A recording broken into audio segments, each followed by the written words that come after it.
Into the spirit woods. The tension in the training courtyard had shifted into something thick enough to choke on.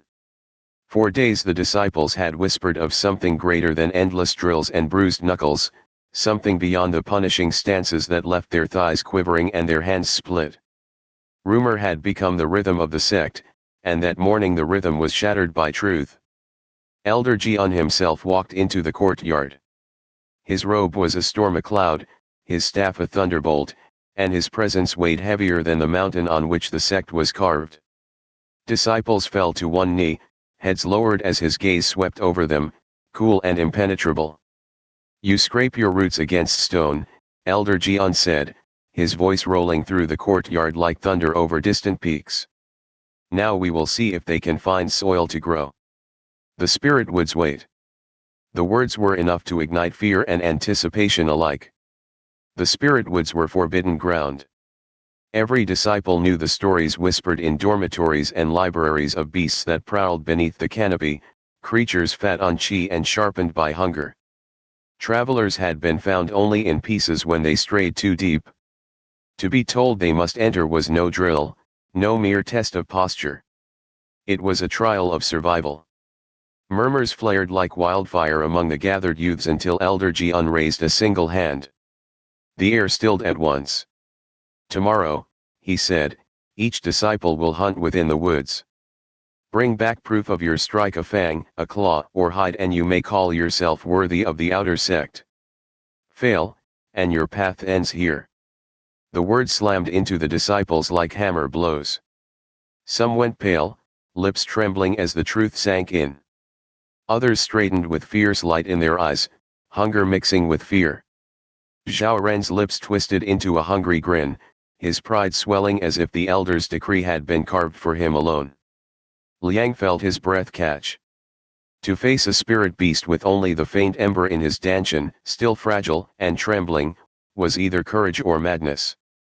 His palms were damp, his pulse loud in his ears. Yet beneath the fear, something else stirred. Anticipation. At last progress would not be measured in how long he held a stance or how many times Zhao mocked him. It would be measured in survival. The courtyard buzzed that evening with a frenzy of preparation. Disciples gathered scraps of armor, sharpened spears, patched robes. They whispered in small groups of what the woods contained. Some swore the creatures were no larger than wolves. Others told of scaled tigers whose roars split stone, or serpents that vanished into shadow and struck with venom steeped in qi. The air itself seemed alive with dread. Liang sat quietly by the firepit at the courtyard's edge. His hands rested folded over his knees, his gaze fixed on the faint flames. His palms still tingled from the stake he had stirred days before. The ember in his chest glowed faintly, steadier now, pulsing as though it too awaited the coming dawn. The sparrow landed close to the fire, its feathers catching sparks of orange. Its black eyes reflected the flames as it tilted its head, silent, watchful. "You follow me even here," Liang whispered.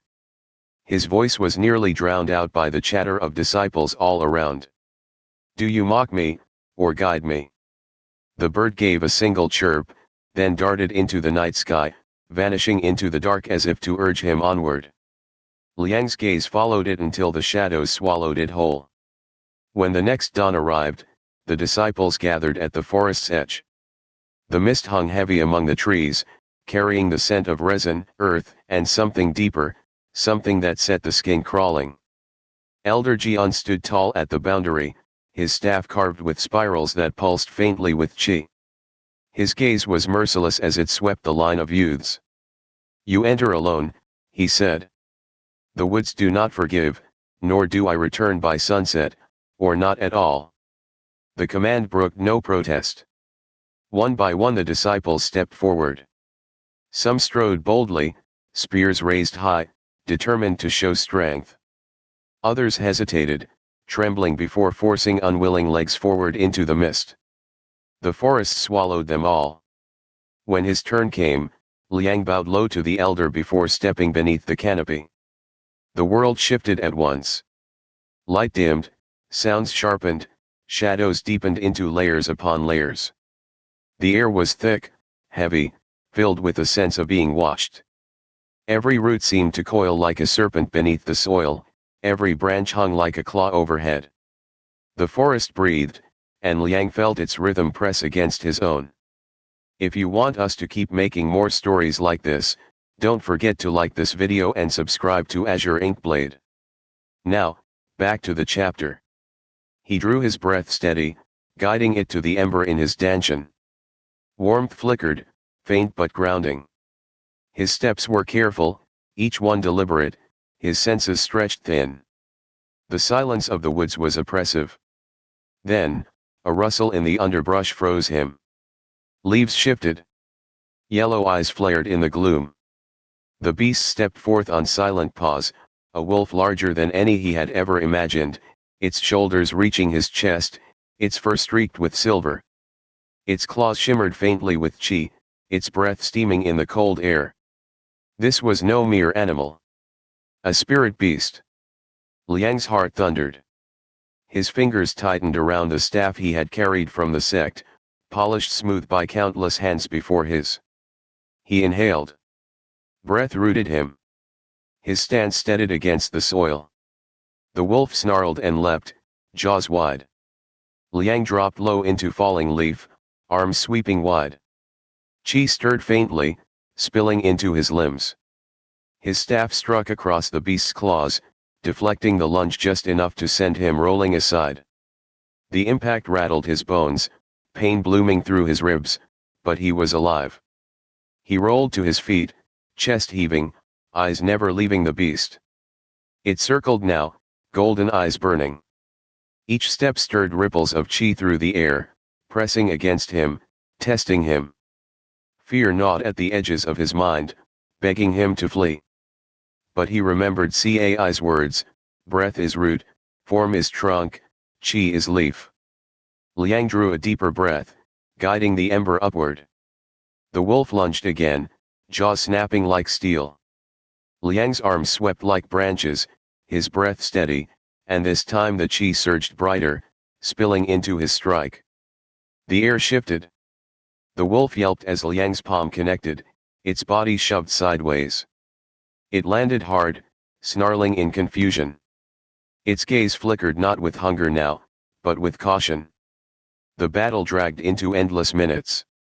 Each clash left Liang bruised, each strike from the wolf tearing chips from his staff, leaving splinters biting his palms.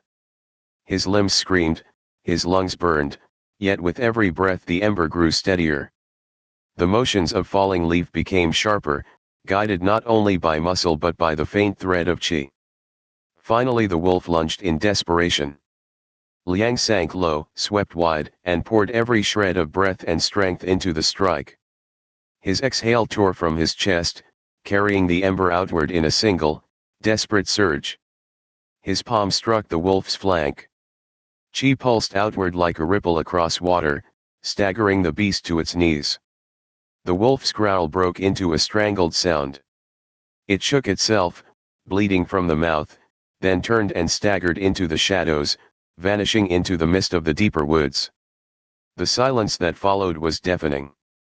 Liang collapsed to his knees, chest heaving.